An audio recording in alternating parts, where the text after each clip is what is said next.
welcome to the Intel Brief. Today is Thursday, 13 February.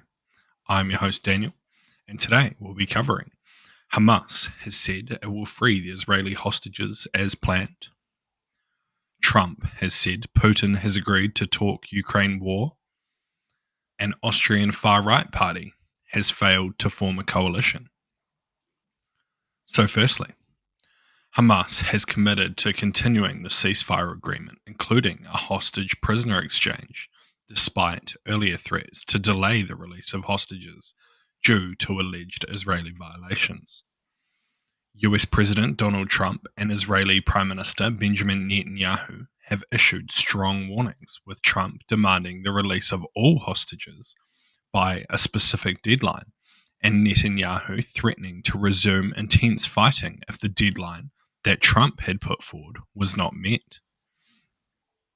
Hamas has emphasized its desire to uphold the ceasefire and criticized the threats from Trump and Netanyahu, while Egyptian and Qatari mediators have worked to resolve these issues. The ceasefire has seen the release of 16 Israeli hostages in exchange for hundreds of Palestinian prisoners, with further phases planned to release more hostages and extend the truce indefinitely. However, the future of the ceasefire is uncertain due to Trump's controversial proposal to relocate 2 million Palestinians from Gaza to other countries. Hamas, classified as a terrorist organization by several nations, continues to negotiate the entry of essential supplies and equipment into Gaza as part of this truce. So what? This announcement by Hamas seems smart and well planned. By publicly stating that they would adhere to the agreed upon schedule, they are positioning themselves positively on the world stage, whether that view is justified or not. This puts pressure on Israel to stick to the timeline as well. Additionally, Israel finds itself in a challenging situation. They can either follow the schedule and disregard Trump's comments, potentially harming their relationship with the new president, or they can align with Trump and risk damaging their international image further. The positive aspects is that there is an increased chance that the ceasefire will be maintained for a longer period.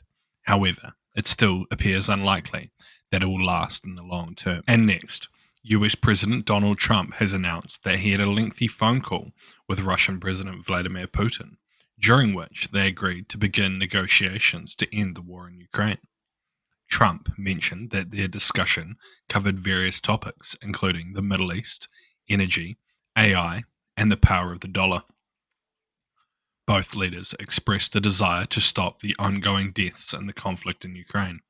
Trump stated that they would work closely together, including visiting each other's countries, and that negotiations would start immediately, with a call to Ukrainian President Volodymyr Zelensky to inform him of the conversation.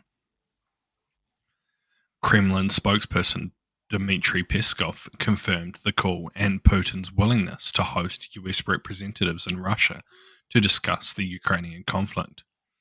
Trump and Putin also agreed to continue personal contacts and plan to meet in Saudi Arabia in the near future. Following the call, Trump and Zelensky had a meaningful conversation about achieving peace and working together on technological advancements. Additionally, the US Defense Secretary commented that Ukraine regaining its pre-2014 territory and NATO membership for Ukraine are unrealistic objectives. Zelensky is expected to meet with US officials for the Munich Security Conference to discuss the conflict further. So what? Hopeful, but skeptical. This is my feeling on the announcement.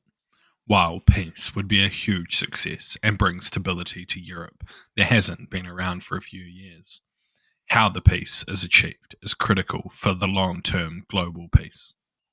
If Russia can walk away from Ukraine with a quote-unquote victory, then it will likely be encouraged to go back, refit, refresh, and go again. Additionally, this perceived success would likely encourage other nations to use conflict to achieve their political goals. I wholly subscribe to the theory of realism when it comes to international security, and through it, I believe that peace can only be achieved through strength.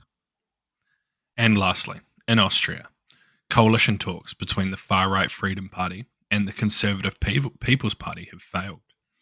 This was announced after a meeting with the Austrian president. The primary contention was over the distribution of government portfolios, with both parties wanting control over the Interior Ministry and Finance. The Freedom Party, which emerged as the strongest force in September's primary elections, was initially avoided by other parties for coalition talks. The Conservative People's Party, which came in second, was given the mandate to form the government, but their three-way coalition talks with the Social Democrats and the centrist Neos party also failed.